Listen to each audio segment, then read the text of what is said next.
चांदनी रात्रि थी और मीरा अपने आंगन में बैठी आकाश की ओर देखते हुए गहरी विचारधारा में डूबी थी। हर शाम की तरह वह तारों में अपने पति वीरेंद्र का चेहरा ढूंढती, वहीं बैठकर अपने अतीत की स्मृतियों में खो जाती। इसी बीच उसकी बिटिया ईरा पास आई। माँ, आप यहाँ क्यों बैठी हो? मैं आपको कितनी बार बुलाऊं? रोज आप तारों में क्या देखती हो?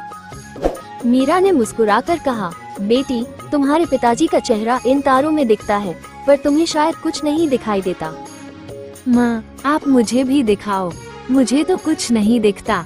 मीरा ने कोमल स्वर में कहा, ईरा, तुम्हारी नींद क्यों नहीं आती? जाओ, सो जाओ। ईरा ने अड़कर कहा, माँ, मुझे एक नई कहानी सुनाओ, मेरी नींद आएगी।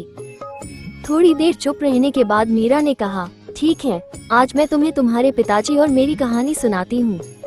वाह माँ, ईरा खुशी से चिल्लाई।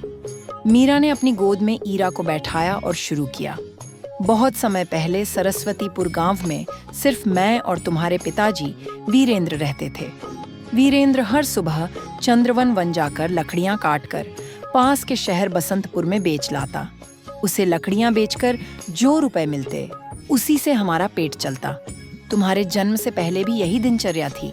एक दिन सुबह सुबह वीरेंद्र बोला, मीरा, मैंने आज चंद्रवन में लकड़ियों का ढेर लगा लिया है, बस धूप लगने दो, कल बेच आऊंगा। मैंने खाना बनाकर उसके लिए रख दिया। वह नहाकर तैयार हुआ और सुबह सुबह कंधे पर लकड़ियों का बुंदा रखकर चला गया।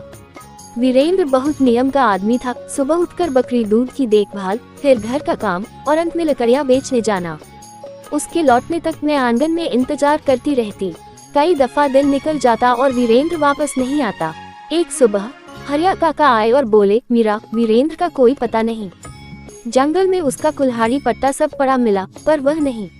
मेरे पैरों तले जमीन खिसक गई। मैं ईरा को गोद में लेकर चंद्रवन पहुंची, जहां कुल्हाड़ी और रस्सी वहीं पड़ी थी।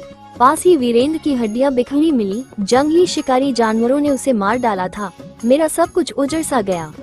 तब से मैं अकेले होकर लकड़ियां चुन चुन कर बेचती आई, ताकि तुम्हारा भोजन और पालन पोषण हो सके।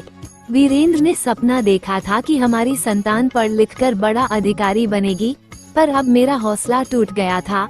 आर्थिक मजबूरी ने मुझे अंदर तक झकझोर दिया था। कुछ महीने बाद तुम्हारी किलकारी ने घर रोशन कर दिया। छोटे से ईरा ने जीवन में खुशियां भर दी, लेकिन वीरेंद्र के बिना जीवन अधूरा ही था।